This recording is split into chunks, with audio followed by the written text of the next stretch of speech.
पढ़ने वाली तो चीज नहीं जो कहानी याद कर लेंगे। आप बताइए, आप किसी गली मोहल्ला को जाना छोड़ देंगे ना तो धीरे धीरे दिमाग से उतर जाता है। आपको अगर आप बहुत सी चीजों को ऐसे देखे होंगे ना, जहां आप मोहल्ले में रहते होंगे या जो लड़के पटना में रहते हैं या बाहर रह के पढ़ते होंगे, आप कुछ ऐसे दुकानदारों को देखते होंगे जिन्हें शक्ल से पहचानते हैं लेकिन नाम भी नहीं जानते हैं, है कि नहीं? और कहीं और मिल जाएगा तो पहचान जाएंगे, रे एक दुकान तो पटना में था, मुजफ्फरपुर में था, दिल्ली में था। क्यों? आप रेगुलर देख रहे थे। तो नक्शा को भी क्या करते रहना है?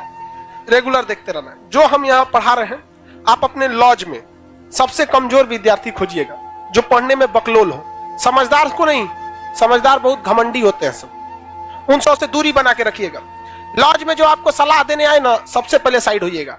बर्बाद और नाकामयाब लोगों की कुछ पहचान है, उन्हें नींद बहुत आती है, भूख ससुरन को बड़ी भयानक रखता है, आराम बहुत खोजेंगे सब। दुनिया का कुछ भी दिखाइए, उनमें उन ससुरों को बुराई दिखेगी ही दिखेगी। जो व्यक्ति आपको कह दिया बुराई करते हुए ऐसे वैसे, वो कभी आगे नहीं जा सकता, कभी नहीं। क्योंकि कामयाबी इतना ज्यादा वक्त कहती है, कामयाबी कहती है तुम मुझे वक्त दो, हम तुमको कामयाबी देने दो। तो कामयाबी में इतना वक्त लगता है कि उसके पास कभी भी वक्त ही नहीं है दूसरे की बुराई करने का। और दुनिया में लोग कहते हैं ना, कामयाब होने के लिए कुछ रास्ते अपनाइए, कुछ रास्ते अपनाइए। सिंपल एक रास्ता है कामयाब होने का, वक्त। मेहनत वहनत कुछ नहीं, कुछ मेहनत नहीं, समय दीजिए, समय। आप दुनिया में किसी को समय दीजिए, वो आपका होगा।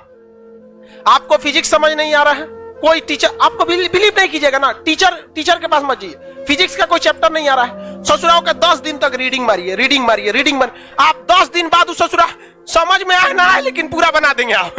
तो दुनिया का कोई चीज आपका होगा अगर आप उसे समय देंगे तब। लेकिन आप समय लड़की को दे देते हैं। तो आप किसी चीज में कामयाब होंगे, ये डिपेंड करता है आप उसे कितना समय देते हैं। तो लॉज में जो कमजोर विद्यार्थी होगा उसे क्या कीजिएगा? पढ़ाइएगा, ये समझ के कि आप खान सर हैं।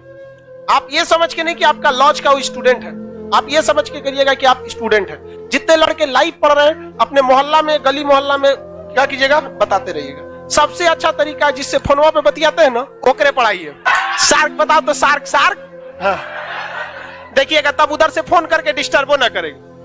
क्या जरूरत है तो नहीं पूछ लेगा खाना खाएगी नहीं, अरे खाइए लेगा, मर नहीं जाएगा, खाएगा नहीं तो। एक बार हमको याद है कि ग्रेजुएशन में बीएससी में थे हम, मेरे मार्क्स बहुत ही खराब थे, ग्रेजुएशन 49% था। इतना कम बहुत खराब होता है, ये तो एक नॉर्मल से भी लड़कों का भी इससे ज्यादा ही आता है। मार्क्स बहुत कम आए थे, हम टेंशन में हो गए थे वहां पे। तो उन्होंने कहा टेंशन क्या लेते हो, लाइफ में टॉप करो, स्कूल या एग्जाम में टॉप किए ना किए कोई फर्क नहीं पड़ता है यहाँ पर।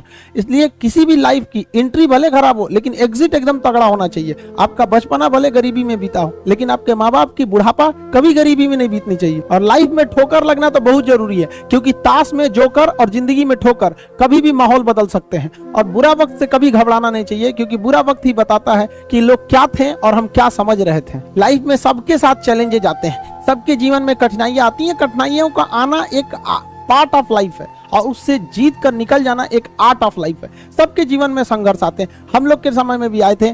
बहुत सारे लोग ठग के चले गए, हमको तो इतना ज्यादा ठगा गया कि हम पटना केवल इसीलिए रुके कि हमको घर जाने का पैसा नहीं छोड़ा था।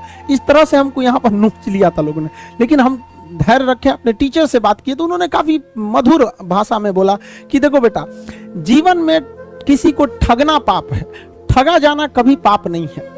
तो तुम्हें कोई ठग रहा है तो ये उसकी गलती है, जीवन में तुम किसी को मत ठगना।